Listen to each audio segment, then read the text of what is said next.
Well, hello and welcome back to the channel guys. This is Travel Yari by MS और ये जो आज की वीडियो है ये बहुत ही प्रैक्टिकल टॉपिक के ऊपर एक वीडियो है। जैसे ही आप एक नई कार परचेज़ करते हैं आपके दिमाग में आता है कि मुझे इस कार को सिरेमिक कोट करा लेना चाहिए या फिर इसको PPF इसके ऊपर मुझे करा लेनी चाहिए। वेल गाइस, मैंने जब ये कार परचेज़ की थी इन 2020, मैंने कार को लेते ही कार के ऊपर PPF कराया था। नाउ बहुत सारे लोगों को ये नहीं मालूम कि PPF होता क्या है। So PPF is a paint protection film. ये एक फिल्म होती है जो पूरी कार के ऊपर रैप की जाती है, जो कि आपकी कार को माइनर स्क्रैचेस से बचाने में हेल्प करती है।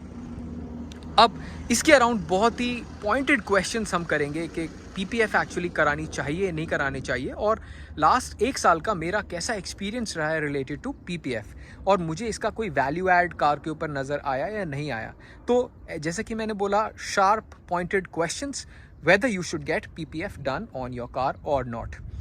So cool. एक साल के अंदर सबसे पहली चीज़ है, क्या ये ग्लॉस को मेंटेन करता है? यस, ये ग्लॉस को मेंटेन करता है एक साल के अंदर। तो ये कार आज क्लीन नहीं हुई है। ये ट्यूसडेज को मेरा क्लीनर छुट्टी पे होता है and today the car is not clean, but आप फिर भी देखेंगे कि कार के अंदर ग्लॉस है, कार के अंदर सफिशिएंट शाइन है। नाउ PPF जो होता है वो ग्लॉसी होता है, और एक PPF आता है जो कि मैट होता है। ये मैंने जो इसके ऊपर कराया एक ग्लॉसी है, लेकिन एक साल के अंदर करीबन 5 to 10% का ग्लॉस इसमें कम हुआ है, बट फिर भी सफिशिएंट इनफ है। दूसरा क्वेश्चन है, क्या ये माइनर स्क्रैचेस से आपकी कार को बचाता है या नहीं? माइनर स्क्रैचेस से आपकी कार को ये 100% बचाता है। तो हल्के फुल्के जो चलते हुए बच्चे स्क्रैचेस मार देते हैं, बहुत सारी ऐसी सिचुएशंस होती है जहाँ पर उड़ते हुए कंकड़ आपकी कार पे लग सकते हैं, उनसे आपकी कार को प्रोटेक्ट करता है। ये टफ फिल्म होती है जिसकी वजह से आप जो ओरिजिनल पेंट है वो सेफ रहता है, सिक्योर रहता है। नाउ थर्ड थिंग, आप जब भी PPF कराने के लिए जाएंगे, PPF करने वाला डीलर आपको बोलेगा कि ये मैं आपको बेस्ट क्वालिटी की PPF फिल्म दे रहा हूँ जो कि कभी भी येलो नहीं दिखेगी। वेल गाइज, ये थोड़ा सा ट्रिकी है। आप कोई भी फिल्म अपनी कार पे लगवा लीजिए, कितनी भी एक्सपेंसिव लगवा लीजिए, एक टाइम के बाद वो आपको पीली ज़रूर दिखने लग जाएगी। मैंने जब ये फिल्म कराई थी, PPF कराया था, उस टाइम पर मैंने ये जो मोस्ट एक्सपेंसिव PPF वहाँ पर अवेलेबल थी, मैंने वो PPF इसके ऊपर लगवाई थी and I was told by the dealer कि 3 to 5 ईयर्स तक की इसकी गारंटी है कि ये पीली नहीं पड़ेगी। बट ऑनेस्टली गाइज, मेरी कार के अंदर हल्का हल्का पीलापन दिखता है। वो तब दिखता है जब मैं PPF सरफेस को नॉन PPF सरफेस के साथ कंपेयर करता हूँ। अदरवाइज़ आपको पूरी कार बिल्कुल वाइट, ओरिजिनल वाइट की तरह दिखेगी और पीली नहीं दिखेगी। अब मैं आपको दिखाता हूँ कि वो वेरिएशन कैसे है। वेरिएशन बहुत स्लाइट वेरिएशन है। ये आप दो सरफेसेस देखिए, यहाँ PPF हुआ है, यहाँ PPF नहीं हुआ है। तो जो इसके अंदर येलोइशनेस आई है वो करीबन 10% के आसपास है।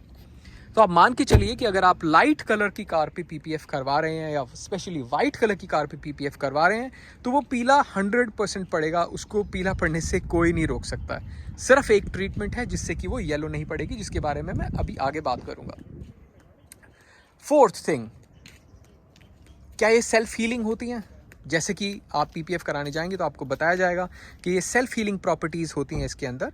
हाँ, इसमें सेल्फ हीलिंग प्रॉपर्टीज़ होती हैं। अगर माइनर स्क्रैचेस आते हैं तो आप उन स्क्रैचेस को, अगर आप कार को अपनी धूप में पार्क कर देते हैं तो वो स्क्रैचेस ऑटोमेटिकली चले जाते हैं।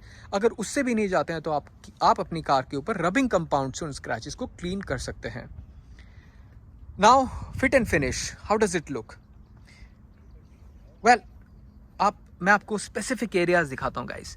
ये जो एरियाज होते हैं थोड़े से ट्रिकी होते हैं, कर्वेशी से होते हैं। यहाँ पर आप देखेंगे जैसे ये ठीक से फिट नहीं है, इधर ठीक से फिट नहीं है, और ऐसे ही एक दो एरियाज हैं जो इसकी बूट के ऊपर भी हैं जहाँ पर ये अच्छे से फिट नहीं है। तो PPF कराते हुए आपको ये इंश्योर करना पड़ेगा कि ये जो फिट है, ये जो PPF लगाई जा रही है, इसकी फिनिशिंग एकदम परफेक्ट रहे, नहीं तो ये आपकी कार को हार्म कर सकता है। कैसे? जो एरियाज ओपन रह गए हैं उसके अंदर डस्ट जा सकती है, और फिर ये डस्ट अंदर जाने के बाद क्लीन नहीं होगी।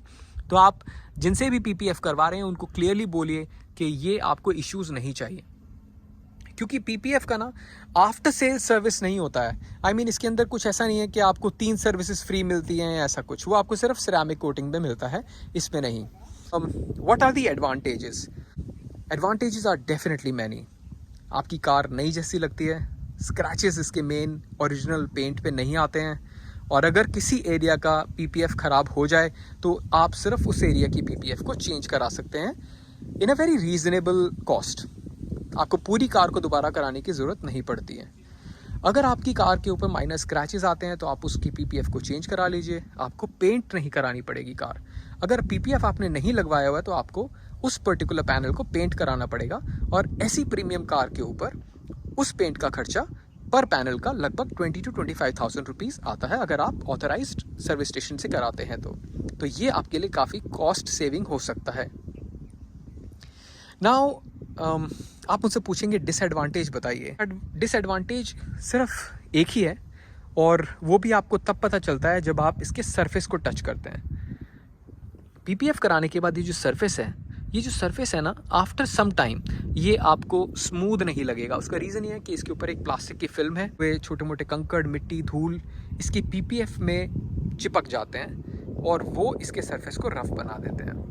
उस चीज़ को फिक्स करने का एक ही तरीका है कि आप एवरी 3-4 मंथ्स या मैक्सिमम 6 मंथ्स में अपनी कार को डिटेलिंग कराइए और इसके ऊपर वैक्स पॉलिश कराइए, जो कि मशीन से होती है। उससे स्मूथनेस वापस से आपके पीपीएफ के ऊपर आ जाएगी।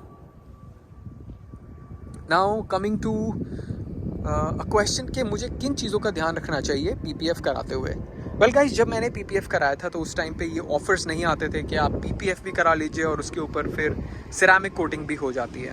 वेल आजकल गाइस जो डीलर्स हैं वो बहुत ही लुक्रेटिव ऑफर्स देते हैं ऑन पीपीएफ। आप अपनी कार पे पीपीएफ कराने के लिए जाएंगे तो वो आपकी कार के ऊपर सिरेमिक कोटिंग भी करते हैं और उसका एक कंबाइंड पैकेज आपको बता देते हैं, जो कि बहुत ही रीज़नेबल भी होता है। तो लास्ट टाइम जो मैंने चेक किया था, मैंने अपनी फ्रेंड के थार के लिए चेक किया था and I was coated a price of 60,000 rupees for complete PPF of the car and ceramic coating on the car. Ceramic coating कराने का क्या फ़ायदा है पीपीएफ के ऊपर? उसके 2-3 फ़ायदे हैं। वन इज़ कि आपकी कार का जो ग्लॉस है वो इससे काफ़ी ज़्यादा एनहेंस्ड रहता है। दूसरा जो फ़ायदा वो ये कि कार के ऊपर जो पीलापन है वो बहुत ही डिलेड आएगा, क्योंकि कार के ऊपर एक और पीपीएफ के ऊपर एक और कोटिंग होती है जो कि उसको पीला पड़ने से रोकती है। आपको सबसे ज़्यादा ध्यान इस बात का रखना है कि आप अगर अभी पीपीएफ कराने जाते हैं तो आप पैकेज ये बनवाइए कि आपको पीपीएफ भी कराना है और इसके साथ में आपको कार के ऊपर सिरेमिक कोटिंग भी करानी है, प्लस आपको सिरेमिक कोटिंग के साथ में you should take 2 to 3 packages of after sales also, जिसके अंदर वो आपकी कार को हर 3 या 6 महीने के बाद जब भी आप जाएंगे तो आपकी कार को काइंड ऑफ पॉलिश करेंगे। एक इम्पॉर्टेंट चीज़ जिसका आपको ध्यान रखना चाहिए वो ये कि ये वाले जैसे एरियाज़ हैं यहाँ पर आपको पीपीएफ ज़रूर लगवानी चाहिए। उसका रीज़न ये है कि कार के अंदर जब आपकी फैमिली मेम्बर्स बैठते हैं तो कभी कभार आपकी फैमिली मेम्बर्स में किसी ने हील पहना हो सकता है, बच्चे जो होते हैं वो अक्सर ध्यान नहीं देते हैं और इसके ऊपर स्टेप कर जाते हैं, तो ये एरिया जो है ये फेड होने लग जाता है या इसका पेंट ख़राब होने लग जाता है। तो यहाँ पर आप पीपीएफ डेफिनेटली कराइए। बाकी ओवरऑल आई थिंक ये वैल्यू फॉर मनी है या नहीं है, ये एक बहुत ही डायरेक्ट क्वेश्चन है। इसका आंसर मैं देना चाहूँगा, अगर आप 50-60 लाख रुपीज़ की कार के ऊपर 60-65,000 रुपीज़ खर्च करते हैं to get your PPF done, this is for sure value for money. आप थोड़ा सा आपका माइंड पीस में रहता है कि यार हल्के फुल्के स्क्रैचेस हैं वो नहीं पड़ेंगे एक्सेट्रा, राइट। तो कुछ एक स्क्रैचेस जैसे मेरी कार के ऊपर ये हल्का सा स्क्रैच है, अब ये मेन पेंट के ऊपर नहीं है, ओरिजिनल पेंट के ऊपर नहीं है, पीपीएफ के ऊपर है। तो अगर इसको मैं रबिंग कंपाउंड से क्लीन करूँगा तो ये चला जाएगा। आप ये वाली फिटमेंट देखिए, ये फिटमेंट अच्छे से नहीं हुई है। ये आपको क्लियरली बताना है जिनसे आप पीपीएफ करा रहे हो कि ये आपको अंदर टक्ड चाहिए या फिर इसको बहुत ही नीटली कट किया हुआ होना चाहिए, नहीं तो इसके अंदर क्या है, इसके अंदर धूल मिट्टी फंस जाती है which makes the car look dirty. Over here also it's the same thing. तो ये बहुत ही बारीक चीज़ें हैं, बट अगर आप इतना पैसा खर्च कर रहे हैं you can definitely ask for perfection and you should not miss it. तो गाइज़ ये एक काफ़ी शॉर्ट डिटेल्ड रिव्यू था कि आपको पीपीएफ कार में करवाना चाहिए या नहीं करवाना चाहिए।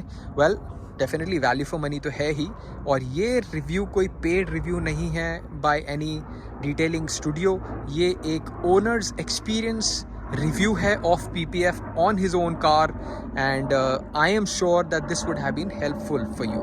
अगर मैंने कोई पॉइंट मिस कर दिया है तो आप बिना हिचकिचाए मुझे कमेंट सेक्शन में वो पूछ सकते हैं। अपने टेलीग्राम चैनल का लिंक भी डिस्क्रिप्शन में दिया हुआ है, आप वहाँ जाकर मुझे टेलीग्राम पे कनेक्ट कर सकते हैं, मुझसे क्वेश्चंस पूछ सकते हैं around cars. I can help clear your confusion on which car to buy etcetera. So thank you very much for watching this video till the end. Thank you very much for being a patient audience. And if you found the video to be useful, तो please इस video को बिना like किए मत जाइएगा। और अगर आप चैनल पे नए हैं तो प्लीज़ चैनल को सब्सक्राइब कर लीजिए, बिकॉज मैं ऐसी ही यूज़फुल वीडियोस आगे भी बनाता रहूँगा। और बेल नोटिफिकेशन को आप प्लीज़ ऑन कर दीजिएगा, सो दैट फ्यूचर में अगर मैं कोई वीडियोस डालूँ तो आप उन वीडियोस को देख सकें। I'll keep on posting more such content. Thank you very much for watching, and you've been a lovely audience till now. Thank you.